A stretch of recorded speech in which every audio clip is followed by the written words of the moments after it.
buckle up, we need to hydrate. Tea Burst from Aldi is the most delicious peach iced tea you can get, and I am showing you a full session of creating today, which includes me hydrating. First of all, we're going to grab a few colors that I have already mixed. So these are all kind of just color mixes, scrap mixes. Some of them have come from... Actually, I feel like they're just all scrap mixes. Like I don't think I purposefully did special colors for these. I just found whatever I had, and they're all bright neons and pastels, which is a great way to start off a cane situation. We're going to be using Sculpey poppy seed, Sculpey souffle poppy seed, and we're just going to roll that out to about 1 mil in thickness. It's quite thin. I've popped it through my Lucy Clay machine. We're going to start off like we normally do when we're creating a pop art cane. Now, a pop art cane is a bright colored cane, usually wrapping our little strands of color in the black. Now, I've shared this in other videos in our creative community, The Maker's Narrative, and I also have a YouTube video doing this little technique as well. So you can see that, and that is what we're about to do here. However, I'm going to change it up. Whether it's for better or worse, I'm not sure, and I will talk you through this because, as promised, I'm very honest, I'm not going to make it up. I make mistakes as a creative. I am not perfect, and I readily admit when I've done something that I think, maybe I should have spent a bit more time on this. Now, let's just give this a little bit of context. I've just had peach iced tea. It's 2 a.m. in the morning when I am filming this, and it was me sort of like in that, I'm going to say, procrastinator / ADHD like mindset of like, I've got to get this done. I need to do it now. And I've decided to fixate and hyperfixate on getting it finished. What I should have done is done it when I wasn't so tired. Okay. So we're trimming these ends off, and let me tell you, I didn't film it. I did it live, but I used those ends for a really cool stropple cane. And I'm telling you, it was next level. It was next level. I wish I filmed it for this, but I didn't. So you have to join the Maker's Narrative to see cool shit like that. Okay. Just saying. And if you're in the Maker's Narrative and watching this, good on you. You got to see this. Now, here's the thing I didn't come up with, I feel like, in this. And let's just talk about a few things that I wish I'd done better. I wish I'd done better shapes. But one of the keys to getting a really nice, consistent black line around the outside, oh, by the way, I'm wrapping them in white. That's the difference, okay? I've used about the same thickness in white, and I'm wrapping those. There you go. It's slightly thicker, actually, the white. It is slightly thicker by a small amount. Now, the thing that I wish that I had done was made the shapes when it was before I wrapped it in the black, okay? So doing the shapes, squeezing them, rolling them out, and doing that sort of thing is totally fine if you're not wrapping it in white. Because I wrapped it in white, it shows up so much more when the black gets stretched and when the black gets warped. So had I made the shapes in color, then wrapped it in black, then wrapped it in white, I would have been much better off, and then I could easily, see? And so then I decide I'm going to roll and make these shapes and do these different things, and all that was really doing was squishing the black and making it thinner, and it wasn't ideal. So there are a few things that I would have liked to have changed if I was to go and do this again, which I think I will. And I think when we're trying something new that we've never done before, I've never wrapped my black canes in white.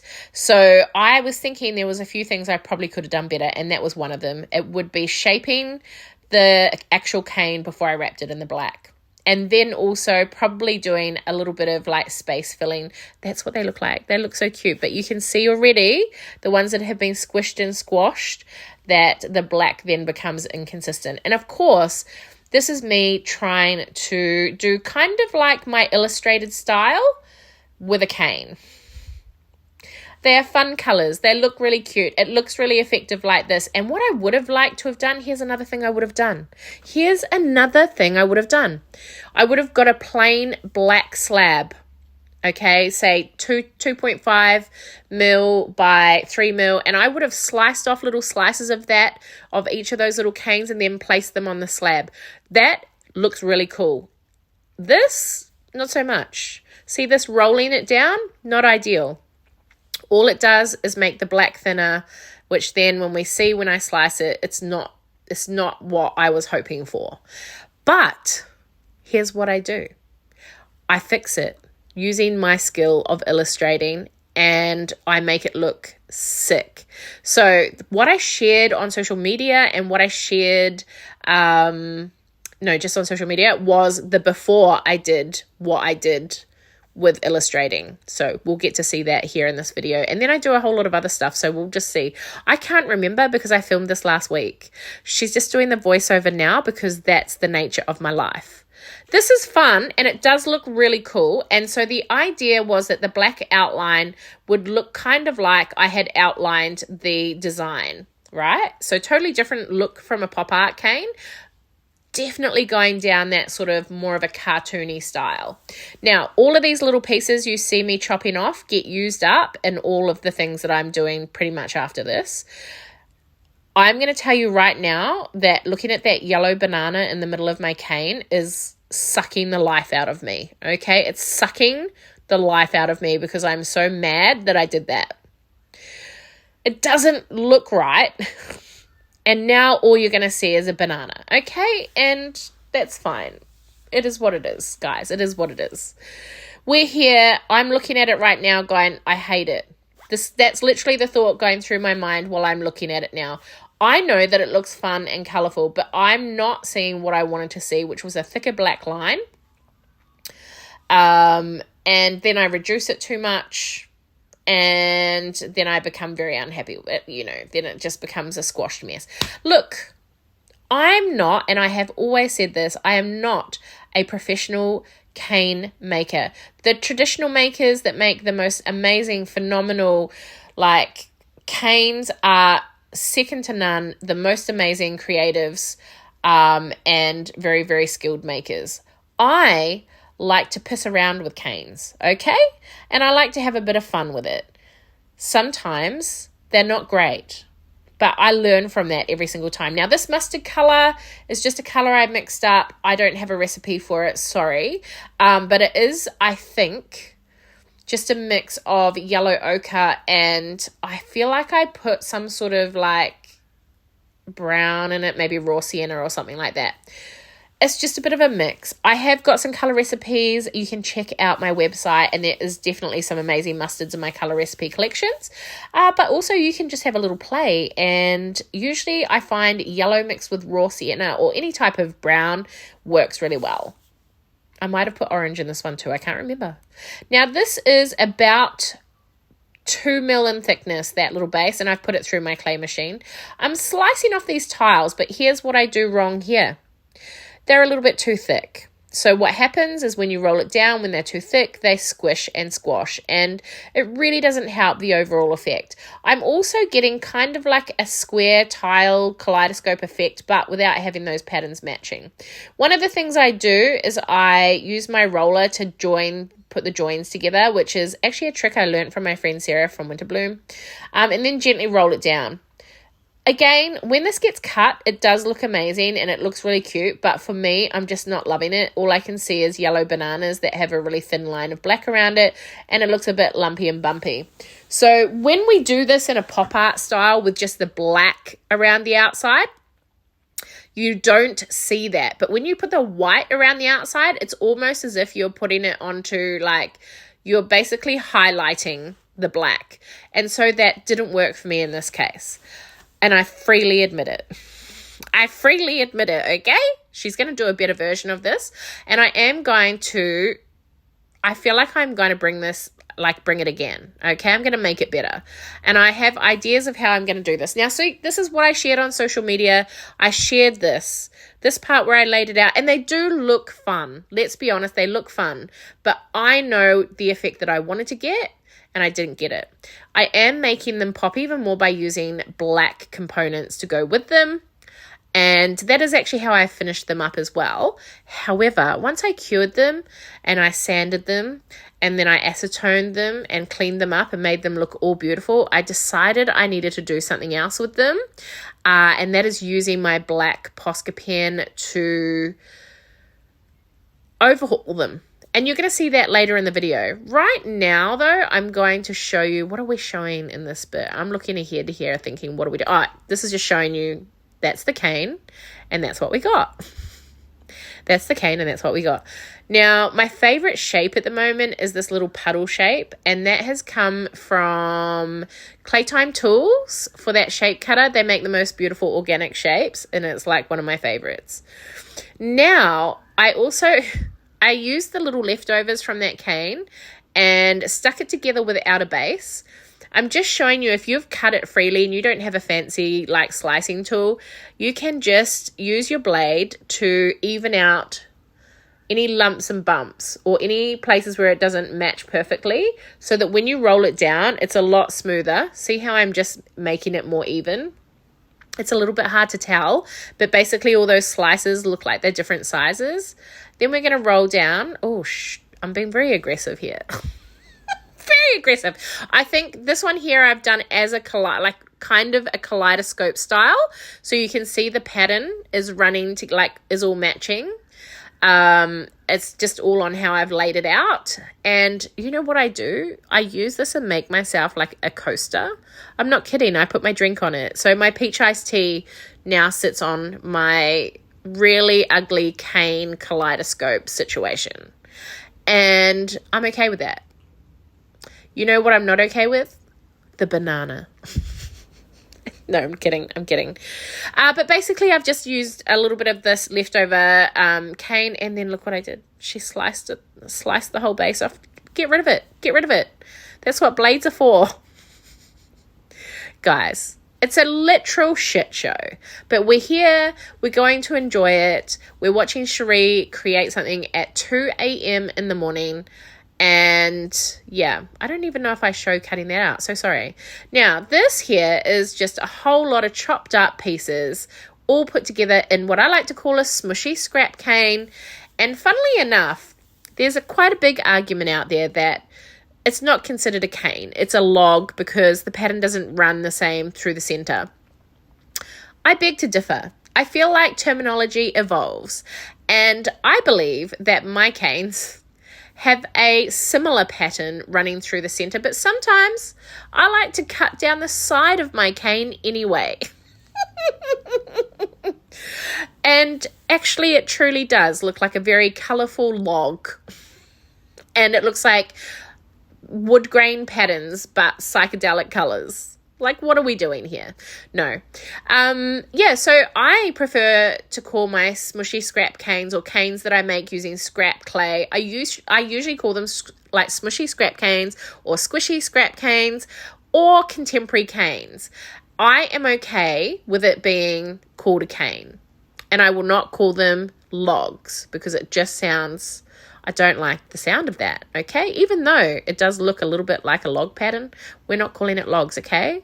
We are standing up for our right to call it a cane if we want to. Don't be mad at me. Now, I know that there's going to be traditional cane makers that cringe at this, and please just be aware that I appreciate and love the traditional style of caning. However, it's not my particular, style or design. I like bright colors, I like bold patterns, and I do feel like my pop art canes especially, and other styles of canes that I make, do still have patterns running through the center and are still considered canes. And oh, look at that, that's cute.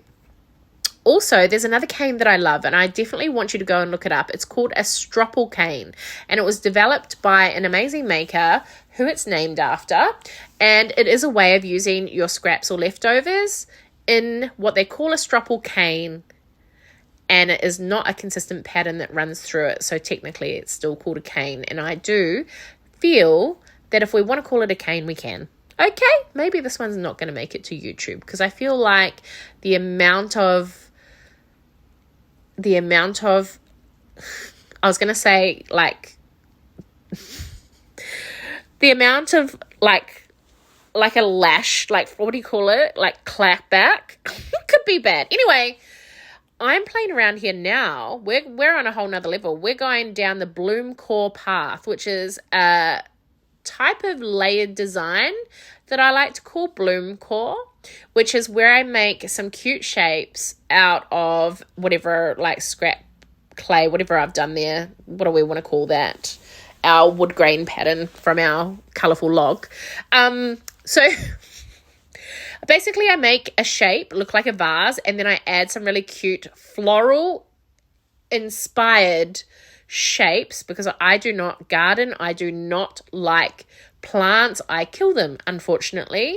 Not on purpose, but it happens. No, it is on purpose, but I don't intentionally do it. It just happens. I'm not a plant person. I wish I was, but I'm not, because I am very aware how beautiful they are and how good they are for the environment. But unfortunately, I cannot keep them alive. So also Banjo, he likes a pot plant. I don't need to say any more, do I? So floral inspired shapes that kind of remind me of plants is what I'm looking for in my shape cutter tray.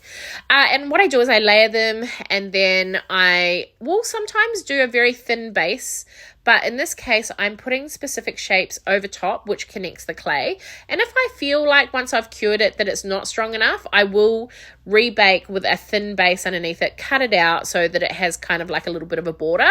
But this is just a heads up that I am doing a Bloomcore virtual workshop very soon, teaching you how to do these really cute little fancy Bloomcore style vases. And it's one of those little workshops that will just be fun and inspiring and just show you my technique for what I do. I think they look fun. I think they look really popping, and you can play around with a little bit of glitter, a little bit of texture, and they can look amazing. So I do make quite a few of these in this video actually, and I mean, that's a bit heavy on the glitter, Cherie. Bit heavy on the glitter. But you know what? I won't tell you about the other thing that I did where I burnt these pieces. Well, did I burn them or did I just cure them for a very long time? I cured them for a very long time. And so that glitter went kind of like a bronze color, which is totally fine. It still looks cute. You'll see it afterwards. But it's not ideal to do that. So if you are adding glitter to your pieces, make sure that you are very careful to monitor the temperature and time that you have your pieces in the oven. It is still fine to cure your glitter, but just be careful, okay? And if you don't like glitter, don't use it. If you would prefer to use some little illustrated details, do that instead. But this is what I call a Bloomcore piece, and they are cute. Yeah, okay, it's a little bit rough on the back. Let's not look at it. These will probably get another little layer. And so we're going to whip into a time lapse of me making a bunch of these. I do like to play around with movement. I like to use different shapes, different colors, little bits of glitter, like I said. And I will also illustrate these to add more detail afterwards, which I'm pretty sure I share. Oh, and I eat a crumpet. Oh, look, there's my coaster down on the left. There we go.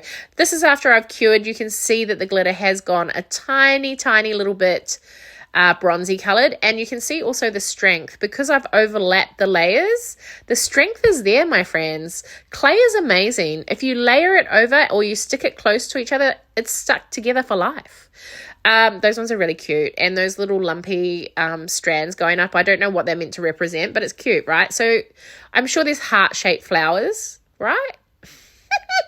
I don't know why I'm picking them up and holding each one. And actually, I feel like this might be the next day. Oh, look, she's a mess. She's a mess. And also, please don't look at my nails. Oh, now you're going to look. Okay. Anyway, this is the cute little Bloomcore that I made alongside what you can see down there as my other pieces that I'm not showing off, but I'm showing off the Bloomcore because it's bloody cute. That's the other little cane that I made. See the flowers in the top corner? That one was really good. I share that on the Maker's Narrative on how I did that. But basically all the little end pieces I cut from my little mini canes all ended up stacked in a little bit of a stack, and I turned it into a cane and then I sliced it, and it looks so sick. It's kind of a Stropple inspired cane using all the end caps from the end of those little logs. I call them logs. Stop it. It's a controversy. Okay, so we've sanded, we've washed, we're about to do a little bit of acetone on some of them. And then I'm like, you know what? I need to do something with, look how cute these are. Okay, I can't stop it. Yes, it became a whole collection, and I should have made it a little bit so you can see all of them. But anyway, I think I'm going to add on the end of this video. By the way, I've done this in one take, so don't be mad at me if I kind of like carry on and, you know. Anyway, I'm still not happy with those pieces. I'm still not happy with it. And I had a live session with the Maker's Narrative on Instagram where I was like, guys, I need to do something to change this. I did it. And then I think, and I'm pretty sure I'm going to share a little tiny bit of that at the end of this. And you can see here what I did. I've used this pen. It's my favorite. Oh, there it is there. The PC1MR. And I have made what I wanted to be done with my cane by thickening and making those outlines much bolder. And I'm going to finish it up with you here. But that has absolutely been a game changer and has made it exactly what I had envisioned but didn't achieve through my cane. So now I know what to do if I want to try it again with the cane. But I have to admit, it was really fast and easy to do this as well, and definitely doesn't waste as much clay.